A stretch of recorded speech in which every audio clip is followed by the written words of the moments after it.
세상에 정말 대낮에 이런 일이 벌어질 줄 누가 상상이나 했겠습니까? 전혜연 평론가님. 그렇습니다. 대낮에 그것도 서울의 한 버스 정류장에서 일어난 사건이 많은 시민들에게 충격을 주고 있습니다. 어허. 버스 정류장을 지나가다 보면 많은 시민들이 왔다 갔다 하고요. 그렇죠. 사실 평범한 우리들의 일상 속 모습입니다. 그런데 이런 일이 일어나지 않았다면 이날도 우리는 평범하게 이 버스 정류장을 지나쳤을 텐데 한 남성이 주머니에서 흉기를 꺼내면서 그 이후의 상황은 완전히 바뀌었습니다. 어머. 자세한 내용 영상 보면서 설명드리겠습니다. 검정색 옷을 입은 한 남성이요. 횡단보도 앞에 한참 서 있네요. 네. 누군가를 기다리는 것 같기도 한데 하얀 패딩 입은 여성이 횡단보도를 건너오자 네. 남성이 곧바로 공격을 하기 시작합니다. 남성이 계속해서 여성을 공격하니까요. 어머. 주변 시민들이 달려와서 남성에게서 여성을 떼어내는 모습도 보입니다. 어머. 이 두 사람에게 도대체 무슨 일이 있었던 걸까요? 일단은 시민분들이 도움을 주셨어요. 당시에 저 상황을 목격하신 분의 얘기 좀 들어보시고 이어가 보도록 하겠습니다. 경찰차 2대, 119 차까지 차 왔더라고. 소방차까지. 신호등이니까 좀 많이 몰렸고, 여자가 팩트성 여자. 그야말로 눈 깜짝할 새 손 쓸 겨를도 없이 저 패딩을 입었던 여성은 공격을 당했는데 어떤 상황인지 좀 더 지금 상황이 설명이 좀 필요할 것 같아요. 백성문 변호사님. 네, 지난 19일에 서울 성내동의 한 버스 정류장입니다. 거기서 60대 남성이 50대 여성의 얼굴에 흉기를 공격을 한 그런 어머. 사건인데요. 조금 전에 보셨던 것처럼 환한 대낮입니다. 오후 4시 50분이었고요. 저 남성이 우연히 만났을까요, 저 여성을? 흉기를 들고 있었는데 저 여성을 그동안 한 달여 동안 동선을 다 파악을 하고 어머. 저 현장에서도 1시간여 정도 저 횡단보도를 왔다 갔다 하면서 여성이 나타나길 기다렸다가 세상에. 그 옆에 있었던 분들 입장에서는 그냥 아는 사람 만났구나라고 생각을 할 거 아니에요. 어허.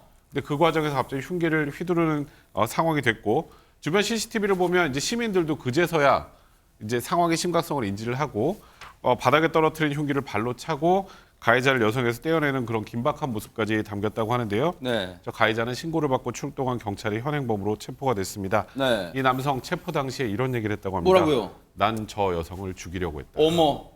세상에 무슨 이건 영화보다 더 끔찍한 범죄 영화보다 더 끔찍한 장면이에요. 그런데 지금 피해자가 흉기로 공격을 당한 것 같은데 지금 피해자의 상태는 어떻습니까? 걱정됩니다. 신민석 기자님. 다행히 생명에는 지장이 없다고 알려지고 있긴 한데 영상을 보면 흉기를 든 손을 위로 뻗거든요. 어허. 얼굴을 공격한 거여가지고 양쪽 뺨과 이마에 깊은 상처가 났다고 합니다. 세상에. 물론 모든 상처가 다 좀 치명적이긴 하지만 얼굴에 상처가 나게 되면 흉도 질 수 있고 또 성형외과 진료도 받아야 되고 굉장히 좀 치료를 많이 받아야 되는 상황으로 보입니다. 지금 앞서 영상을 CCTV 영상을 보면요.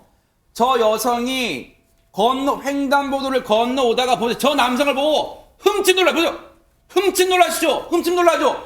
얼마나 깜짝 놀랐으면 온몸에 굳은 것처럼 동작을 멈추게 됩니다. 도대체 왜 이런 끔찍한 범죄를 저지른 걸까요? 저 남성은 손정혜 변호사님. 이 남성은 약 4년 전에 그 직원과 그리고 가게 손님으로 처음 알게 됐다라고 합니다. 그런데 이 남성은 이 여성에게 재차 만나달라고 요구를 했던 스토킹 그 행각을 벌였다라는 것이고요. 왜 나를 만나주지 않느냐라는 부분에 불만을 가진 것으로 알려지고 있는데 이 피해뿐만 아니라 이미 전조 증상이 있었습니다.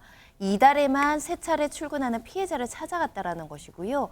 기다리면서 스토킹을 했던 것으로 보고 있는데 문제는 계획적인 범죄였습니다. 사건 당일에는 미리 집에서 흉기를 챙겨서 피해자가 출근하는 길을 알고 그 길에서 기다렸다라는 것이고요. 세상에. 버스에서 내리는 것을 확인한 후 범행을 저질렀다라고 하고 경찰은 살인미수 그리고 스토킹 처벌법 위반 등의 혐의를 적용했고요. 구속영장이 신청된 상황입니다. 이게요. 배종찬 소장님 이게 갈수록 우리 스토킹 범죄가 예전에 우리 인식 다 지금 바꿔야 돼요. 스토킹 범죄 결코 가벼운 무슨 경범죄로 처벌할 그 정도가 아니에요 지금. 심각합니다. 그러니까 이게 계획범죄잖아요. 그러니까 이미 동선을 파악을 하고 세상에. 그러니까 이걸 이번 경우에는 뭐 우리가 연인들 사이에 스토킹하고 또 다른 차원이 또 알 수도 없는 거예요. 있을까? 그 사람이 지금 기다리고 있을까? 알 수가 없는 상황이기 때문에 저는 이 스토킹 범죄를 바라보는 인식 자체가 완전 바뀌어야 된다. 경찰도 스토킹 관련된 인력을 좀 더 확대하고 더 확보할 필요가 있겠죠. 네.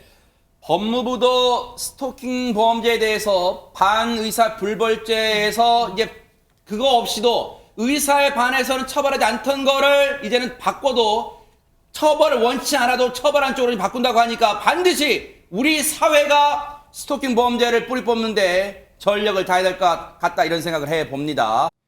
보고 계십니까? 대박 사건. 네, 안녕하십니까? 김명준입니다. 여러분과 함께하는 뉴스파이터. 다양한 소식과 뉴스를 보고 싶으시면 화면 오른쪽을 꾹 눌러 구독해 주시길 바랍니다.